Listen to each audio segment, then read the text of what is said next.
Hey guys, how you doing? This is Manga Etc. and I'm here to bring the review for My Hero Academia Manga Chapter 214. A fairly simple chapter, so let's just talk about it. So first things off, Razor has decided to let the fight continue, rightly so, because he sees no threat here.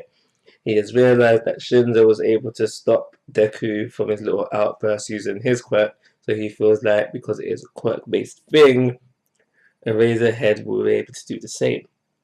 This combined with the fact that he sees the fight left within Class A and Class B and he doesn't want to break their spirits, their hearts, whatever, he has decided to let the fight continue. So I said in my last review that I thought it would be best, simply from an interesting standpoint, to see what kind of strategy they come up with, is if everyone retreated, have a little think amongst themselves, and then come back and go in strong. But unfortunately, at least for now, it doesn't seem like I'm going to get that. We had Urabi rightly state, yeah, let's retreat and go think. But Deku's like, no. This right here, right now, is the best chance we have while Shinzo is right in front of us. We gotta go all in right now, take him out, win this. So that's essentially what they do. Everyone's attacking, and now it seems like, at least to me, that Class B wanted to retreat, or at least decided that they wanted to retreat within this little scuffle that they was having, but because of the unintentional combination attack between Miss Asses and Mr. Grapes, but yeah, because of the unintentional tag team attack, it doesn't seem like Class B can retreat for now. So let's just go into Mr. Grapes for a second. Mr. Grapes, the perv. Mr. Grapes, the perv. Now, I just wanted to talk about a little something that I think we did know this already, that, you know, his grapes stick to everything else but repel him. But this chapter made me think, okay, so how fast is he getting repelled? Now, I'm not a feats guy. I'm not there, with a magnifying glass studying every single thing that every character does because it can justify how strong, how fast, how smart, whatever they are. I usually just go by the facts that are given us to the author. So, for example, used within this series, we know that Lumillion speed blitz the whole class within 5 seconds. That was stated.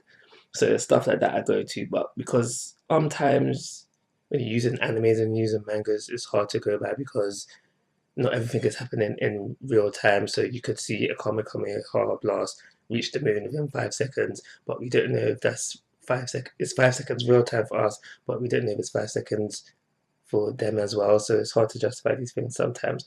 But I am interested in how fast his grapes repel him. So moving on to Mr. Copycat, as I call him, the side man, because he likes to be the support character, as I call him. He copies One for All at some point, and he tries to use it within this chapter. And now, your Revity said, okay, this was a dud. Oh, no, sorry, that's a lie. That's what he said. Your Revity said that he's bluffing, he hasn't really copied the technique, but he said, no, it was a dud, and he seems quite surprised by this, so I'm thinking to myself, how come? And the only possible explanation that I can come up with is that the fact that he needs to completely understand the quirk that he is copying for him able to be using it. And yeah, that makes sense because he doesn't fully understand what One for All is. He's seen it in action, he's seen Deku use it. He probably thinks, okay, it's just a body enhancing quirk when it is so much more. So that's why I think that he couldn't use the quirk within this chapter. So we then move on to Deku versus Shinzo. That happens within the chapter where we see a little bit of flashback of Shinzo learning his little talk with Eraserhead about learning how to use the what's the raps called? Whatever. about him learning how to use those. And now Deku goes on to say that how he sees all might within this One for All user that he's accessing right now. And by the end of the chapter, he goes into using Black Whip. So what I think now is that based on what Deku has said within this chapter, is that he's not going to use One for All for the remainder of this battle because he thinks that it is possible that another outburst could occur. But it seems like he's trying to hone down Black Whip right now. Seems how, I don't know if he's done that. I'm pretty sure it was intentional, but it might be unintentional. But he has used it within this chapter, and it seems like that's the way forward he's going to go for this end of the rest of this fight. So a couple of things got me thinking. I got started thinking about a couple of things.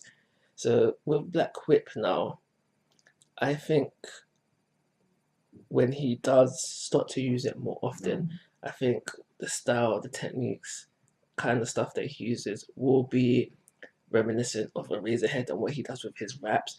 And simply because when it comes to like shoot style, his inspiration for that, the text he kind of does with that, comes from inspiration of Ida. So I don't think it's impossible for that to be the source of his inspiration for those attacks. Also, another question that came into my mind, not related to the series, really to future video games that will get down the line. So we know that One Justice, it covered up into basically All Might's retirement. When we get this far into the game, even further down into games where he has all of his quirks, how do you think they're going to handle that from a playstyle? Now, the only thing that I could think of is because I don't think they'd have him mixing and matching within one thing. I thought it would be broken down, unfortunately, into, like, for example, in One Justice we had Deku normal, and then we had Deku shoot style. We'll probably end up with, Black Whip style and further on down the line. But that's just something that I thought of. But about this chapter, I think I've said everything I want to say about this chapter. I'm going to give it a 3-star review, a rating, or call it a review. Like always, guys, I'm asking for your thoughts and opinions. If you haven't already, please guys, my YouTube channel. Most importantly, take care. Have a nice day.